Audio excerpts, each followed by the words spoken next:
ప్రియులారా, మన ప్రభు అయిన యేసు క్రీస్తు నామంలో మీకు శుభోదయం. ఆయనను గూర్చి అనుదిన ఆత్మీయ ఆహారం, ఫిబ్రవరి 14 శనివారం. నేటి మన ధ్యాన లేఖనం అపోస్తలుల కార్యములు 28వ అధ్యాయం 31వ వచనం.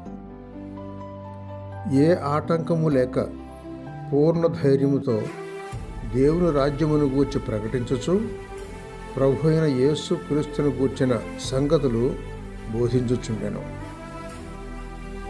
వ్యాఖ్యాన అంశం: మనమే క్రీస్తు రాజ్యం. వ్యాఖ్యాన అంశం: మనమే క్రీస్తు రాజ్యం. వ్యాఖ్యానం: సందేహమేళ, పూర్ణ ధైర్యంతోనే సువార్త పని చేయతగినది. ఆటంకం లేలా, దేవుడే తోడయుండి సువార్త పనిలో కావాలంటే శత్రువులను మిత్రులనుగా మార్చుతాడు.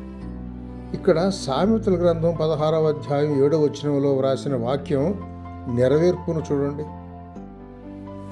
యేసుక్రీస్తుని గూర్చి మాట్లాడితే దేవుని రాజ్యమును గూర్చి చెప్పకుండా ఉండలేం.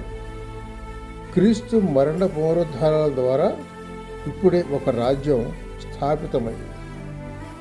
అది భోజనమును పానమును కాదు గాని నీతియు సమాధానమును పరిశుద్ధాత్మయందరి ఆనందమును గల రాజ్యమై ఉన్నది.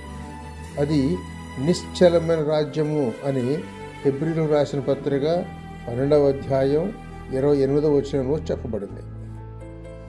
అది దేవుని ప్రేమ కుమారుని రాజ్యము అని కొలస్సీయులకు రాసిన పత్రిక 1వ అధ్యాయం 13వ వచనం చెబుతోంది. దేవుని అంతరంగమునందు జరుగు రాజ్యము అని లూకా సువార్త 17వ అధ్యాయం 21లో వ్రాయబడి ఉంది. అది దేవుని రాజ్యము అని రోమా పత్రిక 14వ అధ్యాయం 17వ వచనంలో వివరించబడి ఉన్నది. అది లోక సంబంధమైనది కానీ నా రాజ్యమని యోహాను సువార్త 18వ అధ్యాయం 36 నేర్పుతోంది. ఆ రాజ్యం క్రీస్తు రాజ్యమై ఉంది. యోహాను సువార్త 18:38లో వ్రాసిన వాక్యాన్ని బట్టి దాని పేరు సత్యరాజ్యము అని చెప్పుకొనవచ్చు. 1000 ఏండ్లు రాజ్యం వేరు.